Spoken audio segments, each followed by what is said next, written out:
যখন প্রথম এই মাছ চাষ শুরু করি তখন তো 3টা পুকুর দিয়ে শুরু করেছিলাম। এখন আমার এখানে 17টা পুকুর আছে ছোট বড় মিলে। তবে আমি এখানে আম নিয়ে কাজ করতেছি। এখানে আলট্রা হাই ডেন্সিটিতে ম্যাঙ্গো চাষ এর পাকিস্তানে বা ইন্ডিয়াতে হচ্ছে। এটা STS বলতেছে, সেটা নিয়ে স্টাডি করতেছি। বা এখানে আরো ইন্ডিয়ান কিছু ভালো ভ্যারাইটি বা পাকিস্তানি কিছু ভালো ভ্যারাইটি বা ওয়ার্ল্ডের ভালো ভালো ভ্যারাইটি নিয়ে আমি কাজ করতেছি। 2000 সালে মাছ চাষ শুরু করি আর কি। তো তখন আসলে আমি আমাদের রুই কাতল এগুলো মাছ নিয়ে চাষ শুরু করি। তো এগুলোতে প্রোডাকশন অনেক কম হইতো।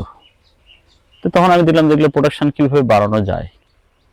তখন আমি বিদেশ থেকে অ্যারোটর মেশিন সম্বন্ধে জানি, বিদেশ থেকে অ্যারোটর মেশিন নিয়ে আসি। নিয়ে তখন এগুলোর অ্যারোটর চালে মাছের প্রোডাকশনটা অনেকটা বাড়াতে সক্ষম হই। তারপর দেখলাম যে আমি যদি ক্যাটফিশ টাইপের মাছ চাষ করি তাহলে প্রোডাকশন আরো বেশি বাড়ানো সম্ভব। তখন আমি পাবদা চাষ নিয়ে শুরু করি। এখন আমাদের সমস্যা হলো ফিড কস্ট, মানে আমাদের দেশে মাছের দাম বাড়ে নাই, কিন্তু অন্যান্য খরচ সব বেড়ে গেছে। 10 বছর আগেও মাছের দাম যেমন ছিল এখনো তেমনই আছে। তখন দেখা যাচ্ছে যে রুই মাছ 300 টাকা কেজি ছিল, এখনো 1 কেজি রুই মাছ এখনো ওরকম 300 টাকা কেজি।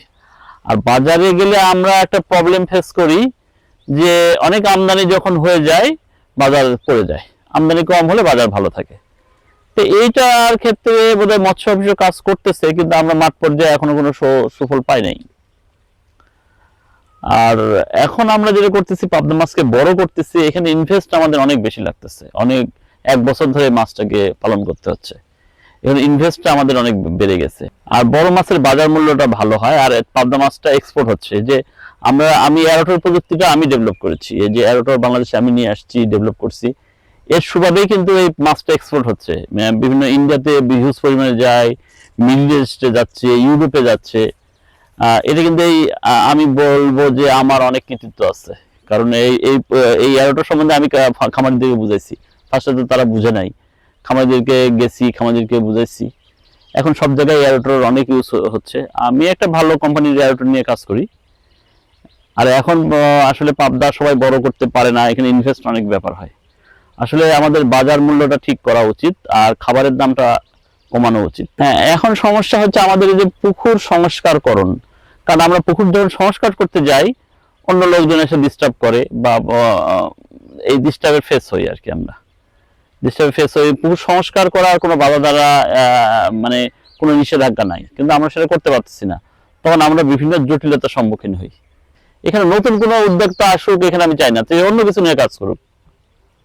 কারণ আমাদের দেশে মাছ এক্সপোর্টের দরকার, আমাদের সেরকম এক্সপোর্ট নাই। এক পাবদা মাছটা এক্সপোর্ট হয়, কিন্তু আমাদের আসলে এক্সপোর্টের দরকার, কিন্তু এক্সপোর্টের ব্যবস্থা করতে হবে। খালি প্রোডাকশন করলে তো হবে না, তাহলে তো আমরা দাম আরো পাবো না, সেখানে আমরা আরো ক্ষতির সম্মুখীন হব। এই বিষয়গুলো আসলে দেখতে হবে। আমি যেটা বললাম যে এক্সপোর্ট, খাবার কস্টিং, এগুলো আর কি, তবে বাজার ব্যবস্থাপনা, এগুলো এক্সপোর্টের জন্য আসলে মাছ মাছ নিয়ে অনেকগুলো ক্রাইটেরিয়া তারা ইউরোপে ঢুকে দেয়, অনেকগুলো মেনটেন করতে হয় আর কি। এগুলো এখানে মাছের কোনো মানে প্রবলেম আছে কিনা মাছকে টেস্ট করতে হয়, এটা আর কি।